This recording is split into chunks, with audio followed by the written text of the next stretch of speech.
They say the wealthiest family in town has everything. A mansion on a hill, spotless reputations, and a perfect image that never cracks. But I worked as their maid. And I knew that behind the perfect facade, tension and secrets were already poisoning the household. The father is a strict businessman. The mother is the perfect trophy wife.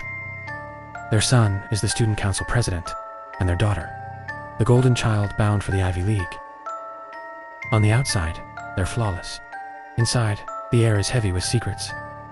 The father comes home late, shirt stained, smelling of cigarettes he doesn't smoke. His wife never asks where he's been, only if he's been taken care of. The son argues with his sister in hushed tones. The daughter stays out late, studying, but something about her calmness feels off. At night, the house moves in silence, everyone tiptoeing like they're hiding from each other. Thanksgiving came. The wife ordered a grand feast. Every rich family in town would attend. She handed me a thick envelope of cash and said, "Make it perfect." That night, the father told me to meet him in the woods at midnight. In his son's truck, we drove deep into the forest. A deer appeared, beautiful, trembling, one pew, and it was gone. He lifted it into the truck bed.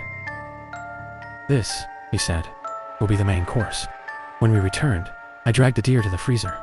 On the way, I noticed a dead rat in one of my traps, a reminder that the house had hidden dangers everywhere. Wait, before I tell you what happened next, ask yourself, would you have stayed? The next morning, chaos filled the kitchen. Exhausted, I prepared the meal. By evening, every guest was seated. The father smiled as I rolled out the deer, perfectly roasted. Everyone clapped, praising his catch. I hadn't eaten all day, so I slipped away to take a small piece of the leftover deer meat.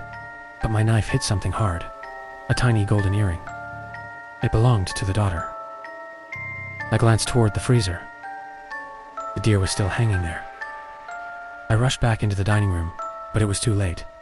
A scream tore through the air as the son spat onto his plate. An eyeball, identical to his own.